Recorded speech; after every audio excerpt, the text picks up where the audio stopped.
Hi there, welcome to Grumbling English Class BD. Today I'm here with you, the Lord Swarup, lecturer in English. Today I will discuss one of the important poems written by Robert Frost, one of the greatest American poets. The poem The Road Not Taken was first published in 1961 as the first poem in the volume named The Mountain Interval. And in this poem, Robert Frost discusses about the choices a person has to make in his life. This poem is popularly said as one of the most ambiguous poems. Frost was going to create a visit into the forest, and in one point he finds that the road was diverged in two ways. One road was divided into two ways, and in that point Frost was in a very perplexing situation, how and which way he should go. And this decision, in that point he has to make a important decision in his life, and this is the central theme of the poem, that is the uncertainty or the perplexing situation of a man,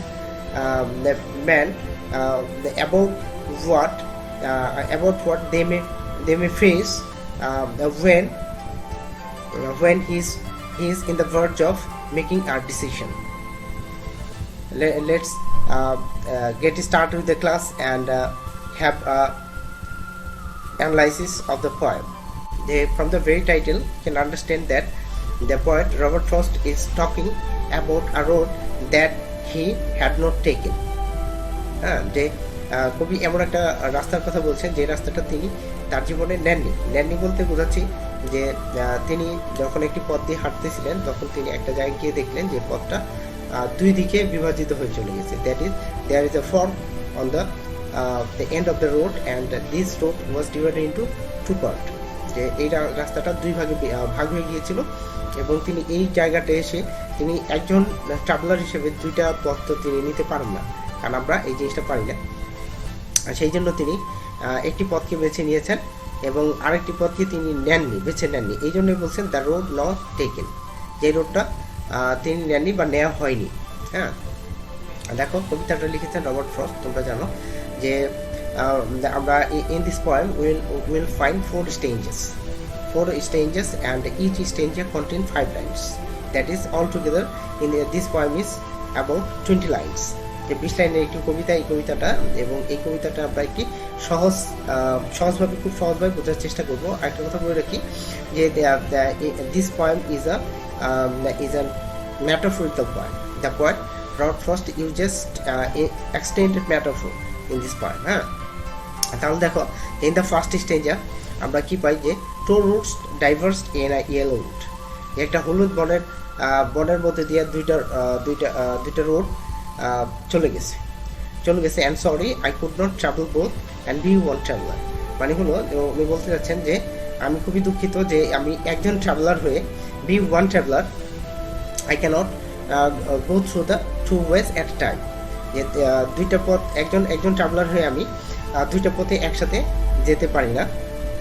long I stowed, সেই কারণে আমি কি করলাম, that's why I stowed for long time, একটা দীর্ঘ সময় আমি দাঁড়িয়ে রইলাম, and look down one as far as I could, এবং আমি তাকিয়ে থাকলাম বা তাকিয়ে দেখার চেষ্টা করলাম যত দূর পর্যন্ত আমার দুই চোখ যায়। দেখো as far as I could, যত দূর পর্যন্ত আমার চোখ যায় তত দূর পর্যন্ত আমি তাকিয়ে থাকলাম। To where it bent in the undergrowth, যেখানে গিয়ে এই রাস্তাটা বেঁকে গিয়ে নিচের দিকে চলে গেছে, মানে ঢালুর দিকে বা নিচের দিকে চলে গেছে, এমন একটা জায়গা পর্যন্ত আমি দেখার চেষ্টা করব। দেখো এই হলো সারফেস মিনিং, এখানে একটা মেটাফরিক্যাল মিনিং বা ইনার মিনিং রয়েছে।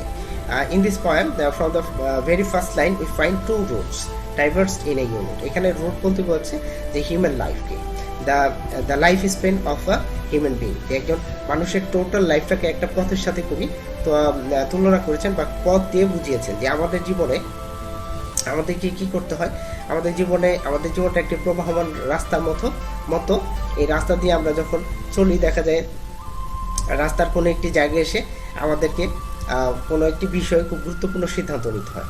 তখন দেখা যায় আমাদের কাছে অনেক অপশন থাকে, অনেক অপশন থেকে আমাদেরকে যে কোনো একটা চয়েস করতে হয়, কারণ একজন মানুষ হিসেবে আমরা সবগুলি চয়েসকে নির্বাচন করতে পারি না।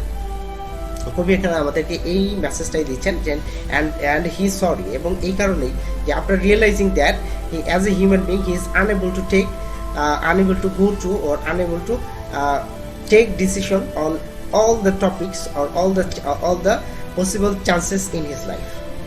এই জন্য তিনি কিন্তু দুঃখ প্রকাশ করেছেন যে একজন মানুষ সে কিন্তু তার জীবনে তার সামনে আসা সবগুলি চয়েসকে, তার সামনে আসা সবগুলি সুযোগকে সে কিন্তু গ্রহণ করতে পারে নাই। এই জন্য সে বলতেছে যে সে খুব দুঃখিত এই জন্য যে তাকে একজন হিউম্যান বিং হিসেবে তাকে একটা সুযোগই গ্রহণ করতে হয়েছে, বা এই একটা সুযোগ গ্রহণ করতে গিয়ে তাকে কিন্তু একটি সিদ্ধান্ত নিতে হয়েছে।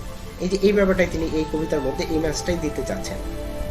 দেখো, অ্যান্ড ওয়ান ট্রাভেলার, একজন ট্রাভেলার অ্যান্ড লং স্টোর, এবং এই জন্য কি হয় যে ফর টেকিং ডিসিশন, যে এই সিদ্ধান্তটা নেয়ার জন্য কি করতে হয়, he has to contemplate on the matter, he has to think over the matter for long time, যে তাকে দীর্ঘ সময় এই সিদ্ধান্ত নেওয়ার ক্ষেত্রে তাকে দীর্ঘ সময় অপেক্ষা করতে হয়, দীর্ঘ সময় ভাবতে হয়। হ্যাঁ, যে এই জন্য কবি বলতেছেন যে লং আই স্টোর, দীর্ঘ সময় আমি দাঁড়িয়ে থাকলাম ওই পথে, দীর্ঘ সময় আমি দাঁড়াতে, and look down one as far as I could, এবং আমি যত দূর সম্ভব দেখার চেষ্টা করলাম। এখানে এই দ্বারা এগুলো হচ্ছে যে আমি দীর্ঘ সময় ভাবলাম যে কোন সিদ্ধান্তটা নিলে, কোন পথে গেলে আমার জীবনটা আরও সুন্দর হবে। হ্যাঁ, যে কোন সিদ্ধান্তটা নিলে আমার লাইফে, আমার জীবনে এটা আমার জন্য ফ্রুটফুল হবে, যে এই কথাটা ভেবে আমি অনুমান করার চেষ্টা করলাম যে to where it bent in the undergrowth, যেইখান পর্যন্ত এটা বাঁকা হয়ে গেছে। মানে হলো এমন যে আমরা হিউম্যান বিং আমাদের ভবিষ্যৎ মানে ফিউচারের দিনগুলি সম্পর্কে আমরা একটা ধারণা করতে পারি, বাট আমরা কিন্তু এই ব্যাপারে স্পষ্ট না। এখানে বলছে to where it bent in the undergrowth, যে আন্ডারগ্রোথ এটা ঢালু হয়ে গেছে। এই যে undergrowth, this very word indicate the uncertain or unclear future of a human being. Unclear future বলতে যেই ফিউচারটাকে আমরা দেখতে পাই না মানে we can guess something ahead in our life, but it is not certain, it is not exactly we cannot say it exactly, যে আমরা exactly পরিপূর্ণভাবে একদম নিশ্চিত হয়ে আমরা কিন্তু we can't make it as a fixed thing, যে একটা নির্ধারিত একটা জিনিস হিসেবে আমরা কিন্তু এটা ভাবতে পারি না, আমরা অনুমান করতে পারি। তাহলে দেখো এই আন্ডারগ্রোথ শব্দটা নির্দেশ করতেছে যা, বা মেটাফরিক্যালি এটা মিন করতেছে যা the unclear future of a human being, একজন মানুষের যে আনক্লিয়ার ফিউচার সেটাকে ইন্ডিকেট করতেছে। তারপর দেখো যে আমরা দ্বিতীয় স্টেজ যেটা দেখি যে দেন টোক দ্য আদার, তারপর আমি কি করলাম, তারপর আমি অন্য পথটি নিলাম, মানে যেই দুইটা পথ আমি দেখতেছিলাম, যেই পথটা আমি খুব অনেকক্ষণ ধরে দেখতেছিলাম, সেই পথটা আমি না নিয়ে কি করলাম, আমি I have change my decision to take the other way.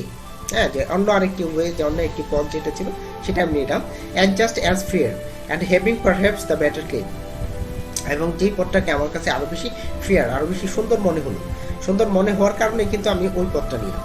হ্যাঁ, ওই পথটা নিলাম, and having perhaps the better claim, এবং আমার কাছে মনে হলো যে সম্ভবত এই পথটাই সবচেয়ে ভালো, এবং আমার এই চয়েসটাই সবচেয়ে ভালো হয়েছে। বেটার ক্লেম মানে এটা ভালো পথ হওয়ার দাবি রাখে, বা এই সিদ্ধান্তটি আমার জীবনে একটি ভালো সিদ্ধান্ত হওয়ার দাবি রাখে। Because it was grassy and wanted wear, কারণ কি এই পথটা কিছু একটু ঘাস দ্বারা পরিপূর্ণ ছিল, এবং এই পথটা যে ওয়ান্টেড ওয়্যার, এবং এই পথটা চাইছিল যাতে আমি তার উপর দিয়ে যাই।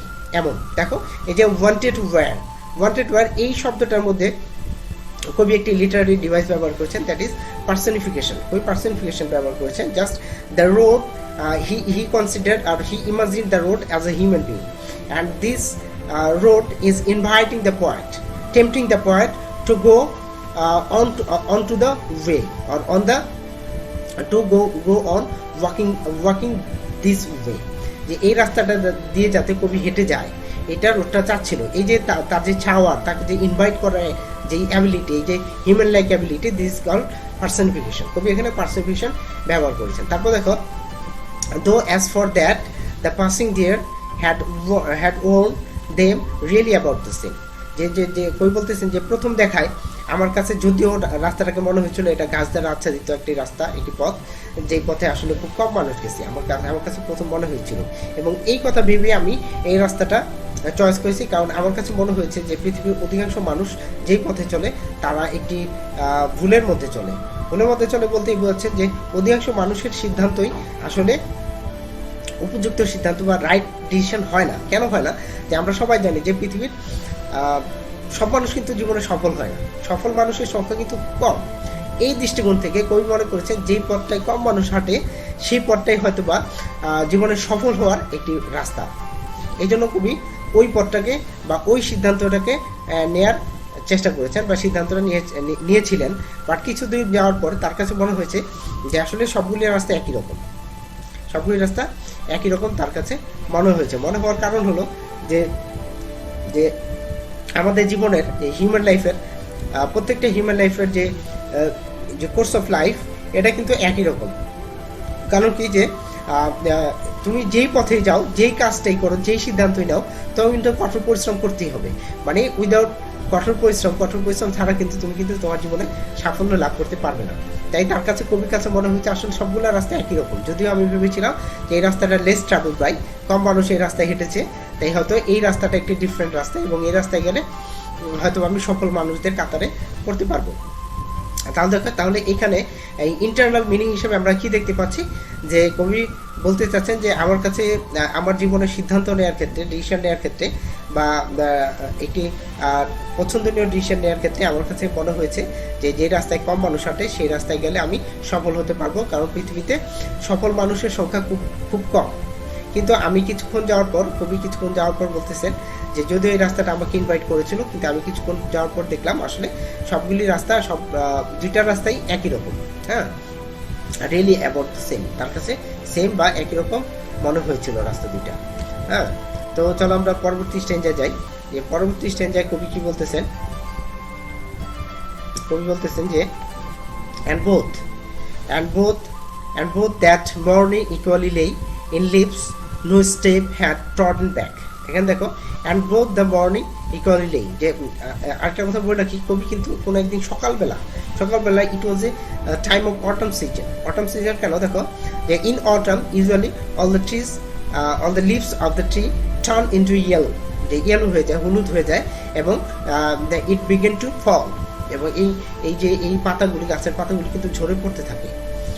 এই যে ফ্রম দ্যাট ইমেজ এই ইমেজ থেকে কিন্তু আমরা এটা বুঝতে পারছি যে সিজনটা ছিল একটি অটামের সময়, মানে শীতকালের শেষের দিকে, যখন গাছের পাতাগুলো হলুদ হয়ে ঝরে ঝরে পড়তে থাকে, এমন একটা সময়। একটা কথা ফর ইউর কাইন্ড আন্ডারস্ট্যান্ডিং, একটা কথা বলে রাখি যে কবি এখানে কিন্তু ইমেজ ব্যবহার করেছেন, the image of sight, that is আমরা যাতে দেখতে পারি। কবি চেয়েছেন যাতে when a reader go through the poem he can visualize the environment, যে পরিবেশটাকে তিনি যাতে ভিজুয়ালাইজ করতে পারে। এখানে তিনি ইমেজ ব্যবহার করেছেন, ইয়েলো উডের ইমেজ ব্যবহার করেছেন। ইয়েলো উড, আসলে উড তো ইয়েলো হয় না, কিন্তু because of the autumn season the leaves of the tree turned into yellow, যে গাছের পাতাগুলি কিন্তু ইয়েলো, হলুদ হয়ে গিয়েছিল। হ্যাঁ, এই জন্য তিনি বনটাকেও হলুদ বন বলেছেন। তারপরে তোমার এই লিভসগুলির কথা বলেছেন, যে রাস্তাটা ভরে ছিল, পাতা দিয়ে ঢেকে ছিল রাস্তাটা। এই যে একটা ইমেজ। আরেকটা ইমেজ, একটা রোডের কথা বলেছেন, যে একটা রোড এসে সেই রোডটা আবার এইভাবে দুই দিকে দুইটা শাখা চলে গেছে। এই যে একটা ইমেজের কথা বলছে, এবং রাস্তাটা অনেক দূর যেয়ে আবার রাস্তাগুলো নিচু হয়ে গেছে, বাঁকা হয়ে গেছে, যেখানে কবি কিন্তু দেখতে পাইনি। যে all this scenario, all this things are the images presented by the poet in this poem. তারপর দেখো কবি এখানে বলতে চাচ্ছেন and both that morning equally lay, দুইটা রাস্তার মধ্যেই সমানভাবে পড়েছিল।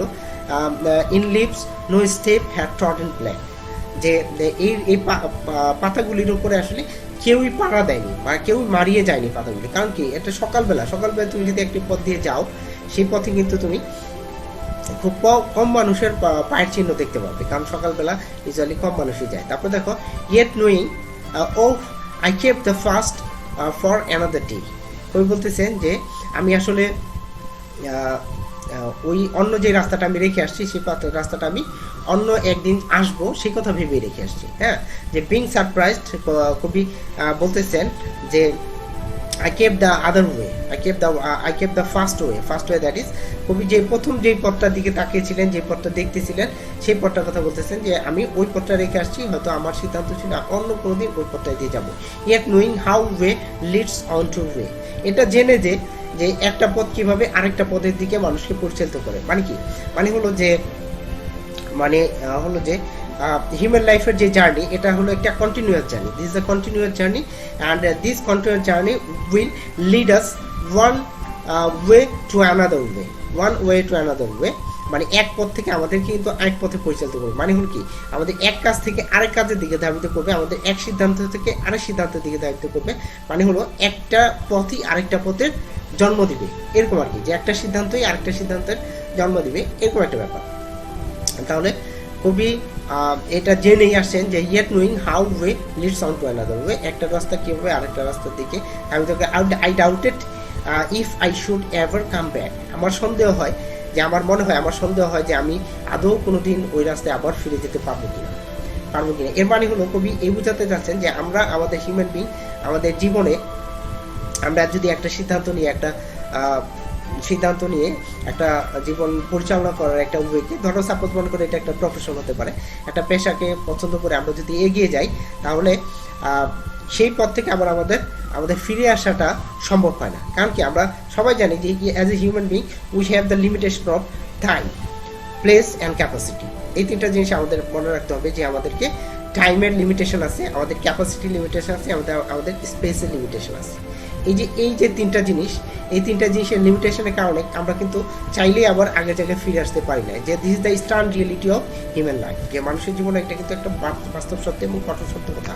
যে এই কথাটাই কবি এখানে ইন্ডিকেট করতেছেন। তাহলে দেখো যে সারফেস মিনিংয়ের নিচে যে আন্ডারলাইং মিনিং বা ম্যাটাফরিক্যাল মিনিং আছে, যদি আমরা সেটা ফাইন্ড আউট করতে চাই, তাহলে দেখো যে and both that morning equally lay, that morning, যে সেই সকালবেলা সময়টা আমি যখন যাচ্ছিলাম, এখানে মর্নিং বলতে বলছেন the first part of a human life, of a human being, যে একজন ব্যক্তির জীবনে যে ফার্স্ট হাফ অথবা ফার্স্ট পার্ট, এই ফার্স্ট পার্ট এসে কিন্তু যে a human being or a person has to take the important decision in the first part of his life, that is at the verge of beginning of his career, যে তার career শুরু করার প্রথম দিকেই কিন্তু তার জীবনে গুরুত্বপূর্ণ সিদ্ধান্তগুলি নিতে হয়, যে তার জীবনে সে কত দূর আগাবে, তার জীবনের সাফল্যের পথটা কি হবে। এই যে একটা মেসেজ, এই মেসেজটা দিচ্ছেন, এই মর্নিং এর কথা বলতেছেন, এবং বলতেছেন in leaves no step had trodden black, যে কোনো একটা, এই যে তিনি যেই পথটা যাচ্ছিলেন সেই পথের কিন্তু পথের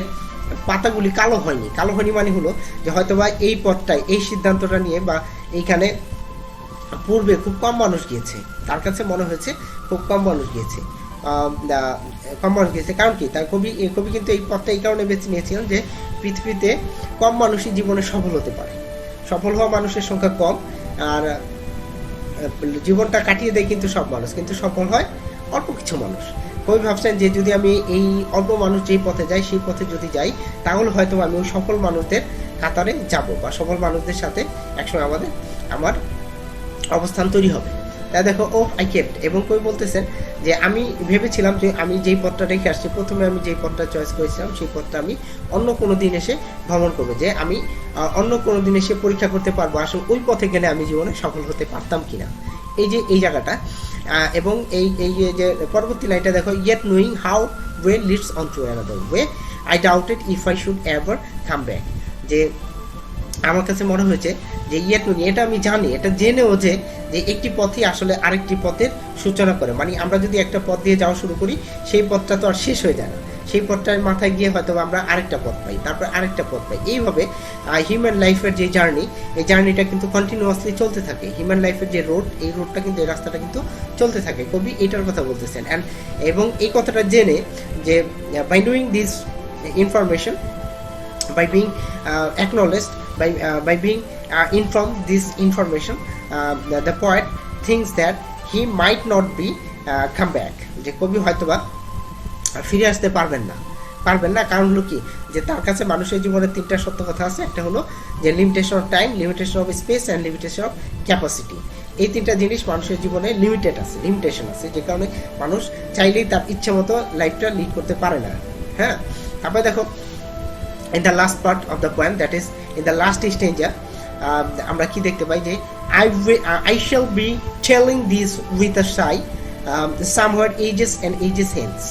এখানে কবি বলতে চাচ্ছেন যে I shall be, এখানে দেখো তোমরা যে স্ট্রাকচারে কবি ফিউচার টেন্সকে ইন্ডিকেট করেছেন। ফিউচার টেন্সকে বলতে বলছেন যে in future I shall tell this, আমি এই যে ঘটনাটা বলবো উইথ এ সাই, একটা দীর্ঘশ্বাস নিয়ে আমি এই মেসেজটা, এই কথাটা, একটি দীর্ঘশ্বাস নিয়ে এই কথাটা আমি বলতে থাকবো। কেন বলতে থাকবো? যে আই ক্যানট, আমি কবি এখানে একটা সাইয়ের কথা, একটা দীর্ঘশ্বাসের কথা বলছেন। দীর্ঘশ্বাস কেন বলছেন? যে being one traveller he cannot move or go through both the ways equally or at a time. কবি বলতে চাচ্ছেন যে অ্যাট এ টাইম, এক সময় কিন্তু আমি কিন্তু দুইটা পথে যেতে পারিনি।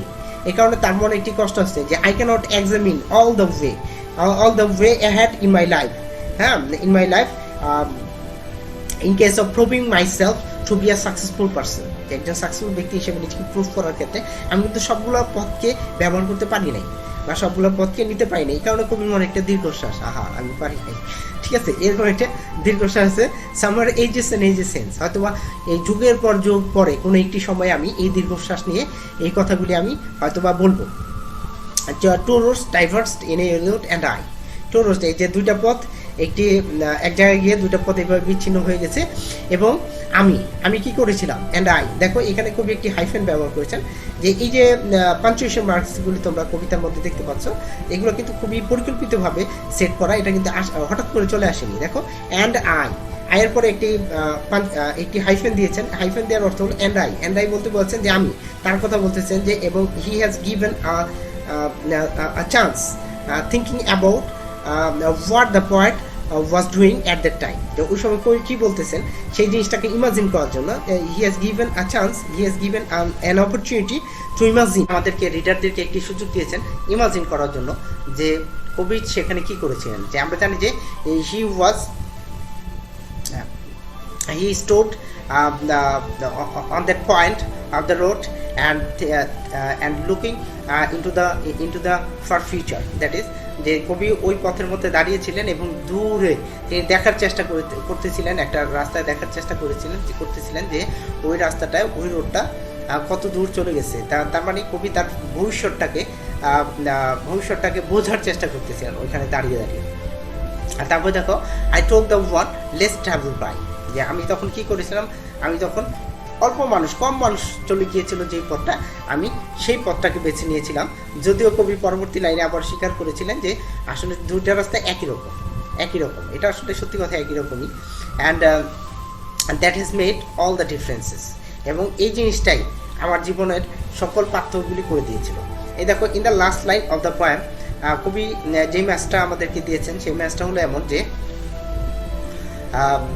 সেই ম্যাচটা ছিল এমন যে যেহেতু কবি ওইখানে দাঁড়িয়েছিলেন, তিনি দাঁড়িয়ে না থেকে তিনি যে একটি পথে হাঁটতে শুরু করেছিলেন, বা তিনি ওইখানে দাঁড়িয়ে একবারে মানে কিংকর্তব্য বিমূঢ় হয়ে সিদ্ধান্তহীনতায় না ভুগে, দীর্ঘকাল না ভুগে তিনি একটা সিদ্ধান্ত নিয়েছিলেন এবং একটি পথ ধরে তিনি এগিয়ে যাচ্ছিলেন, মানে এগিয়ে যাচ্ছে, এবং এগিয়ে যাওয়ার কারণেই তার জীবনে যেই সাফল্য আসে, সেই সাফল্যের কথাই তিনি বলতেছেন যে that has made all the difference as the poet has taken the decision in right time, and this decision brought about change in his life. This decision